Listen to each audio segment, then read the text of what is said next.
So, next tayo. Ito, estimation na tong lesson natin na to. Wait lang. So, itong question number 5 is point estimation lang naman siya. So, ang problem natin dito is a survey was conducted in the LSUD to determine the proportion of students, students that own laptop computers from a sample of 200 students. 78 own laptop computers. From the given information, find an estimate of the proportion of students at the LSUD who own laptop computers. So, pag may proportion kayo nakikita, ito ang gagamitin nyo. Point estimation ang tawag dito. So, ang formula is P na may parang hat sa taas equals to X over N. X natin is sample and N is total population. So, ang green natin is si sample or like population. So, sample of 200 students. And si blue natin is sample. So, ito siya. And ito. Ayan. So, yun lang. Substitute nyo lang. 78 divided by 200 equals to 0.39. So, dapat magiging percentage yan or 39%. So, ang interpretation natin dyan, etong tatlong dot na to na pa-triangle, it means na therefore, if like hindi nyo pa siya alam, tinuro kasi siya sa amin nung high school. So, ayun. Dapat alam nyo. Hala, nagiging sir, ano. Anyways, yan. Meaning na itong tatlong triangular dot, basta dot in triangular shape, is therefore. So, interpret, therefore, the proportion of UD students who own laptops is 39%. Ganun din dito sa number 6, out of 350 randomly selected households in Cavite, 164 are with internet connection at home. Estimate the proportion of households in Cavite with internet connection at home. So, same lang ng process. Substitute nyo.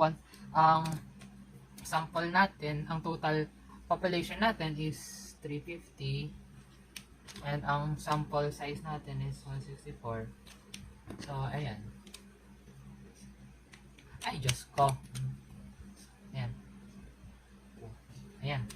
Substitute nyo, 164 divided by 350 is equals to 0.4686. So, dapat apat na 4 decimal places ulit. So, turn nyo lang siya into percentage, 46.86%. Interpretation, therefore, the proportion of house in Cavite with internet at home is 46.86. So, ang like tricks ko or like tip ko para sa interpretation, balikan nyo palagi yung tanong. So, yun nga, ang tanong, ang hinahanap kasi is estimate the proportion of household in Cavite. So, para ma-interpret nyo siya, ayun, balikan nyo lang to. So, the proportion of household in yun. Yun lang. So, ito na, yung meron like, medyo mahaba-habang process. So, ayun. Ito estimation pa rin naman to, pero like, di siya point estimation na parang hanapin mo yung proportion kami. Meron ka ng confident indicator. Basta may confidence ka na. Kaya, yun. So, problem 7. The average income of 100 randomly selected jeepney drivers in Calabarzon is 635.75 pesos. So, ang green natin is si N. So, total population. So, 100 randomly selected jeepney drivers. So, N. Ang mean natin, since ang nakasulat is average income, ang mean natin is color blue, is 35.75 pesos per day. Yan siya. And ang standard deviation natin is, ayan, known, kapag nakasulat na known that is standard deviation, yan, gagamitin natin, since known na nga, like nakasulat na dyan na known, case A ang gagamitin natin. Kapag hindi known si standard deviation, case B ang gagamitin. So, mamaya natin siya i-discuss si case B. So, dito, in this case, ang problem number 7 natin is case A siya, since nakasulat, known. Yan. Yun. And, ang CI natin is, wala. Yan. Basta, ang violet pang Z na rin siya, kasi same lang naman ng ano, like, yun din yun. Ang Z natin is ito. So, ayun, since ang una muna natin ang gagawin is hanapin natin si alpha. Alpha ba tawag ito? Basta, itong si A and meron parang X keme. So, para mahanap natin siya is 1 minus 0.98. So, itong 0.98 is ito siyang percentage, itong confident. Malabo ba siya? Ay, malabo pala kanina pa. Anyways, ayan. Itong 98% CI. And then, to turn down natin siya into decimal, move to decimal places, magiging 0.98. Then, yan, 1 minus 0.98 is equals to 0.02. So, didivide pa natin siya sa 2, magiging 0.01. Gagamitin natin tong t-table. So, like, para madalian na lang kayo, hanapin nyo si 98% dito. So, 98% natin is ito. Ang katapat niyang Z is 2.3. Kita ba? Yan. Ang katapat niya, di ba, ayan, 98% nga ang confidence. Basta confidence level, 98%. Ang Z na katapat niya is 2.326. So, yun yung gagamitin natin. Ang value ni Z is 2.326. So, gamitin, ito na, yung formula. Ang formula natin is x mean minus Z times standard deviation divided by square root of n. Is greater than or equal mean is less than or equal to. Yan. Basta yan. Yan na yun. Yan na yung formula. Ito yan. Yan. So, substitute nyo. Actually, pwede nyo na siyang ituloy-tuloy sa calcu para hindi na kayo like mag step by step na parang ganito tapos pag ganun. Pero ituloy-tuloy nyo na siya sa calcu. Basta, tama yung pag-input nyo ng calcu. Kapag hindi, syempre magkakamali kayo. Hindi ko nakasalanan yun, ha? Basta, inano ko na kayo, sinabihan ko kayo na dapat tama yung pag-input nyo sa calcu.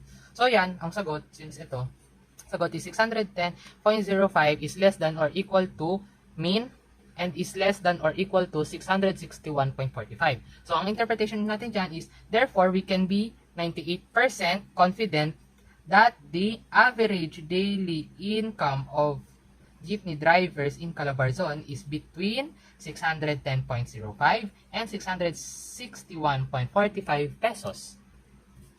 So, dito tayo sa problem number 8.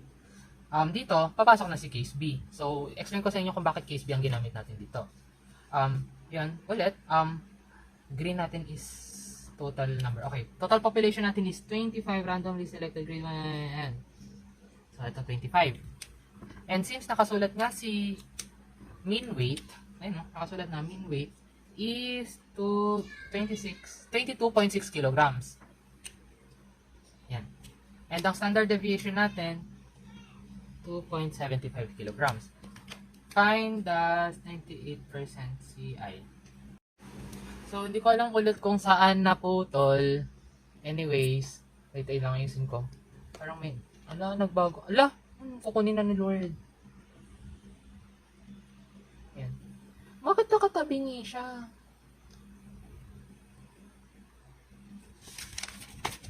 Ayan, so, yun nga, bakit nga, basta ang assumption ko kung bakit case B, kasi wala nakasulat na known standard deviation. Eh, nakasulat ito standard deviation, dito nakasulat known that standard deviation. So, yun lang assumption ko, so don't go at me if you're wrong sa test paper. Kasalanan nyo yan, not me. Kasalanan, basta, kasalanan ng gobyerno to. Yan.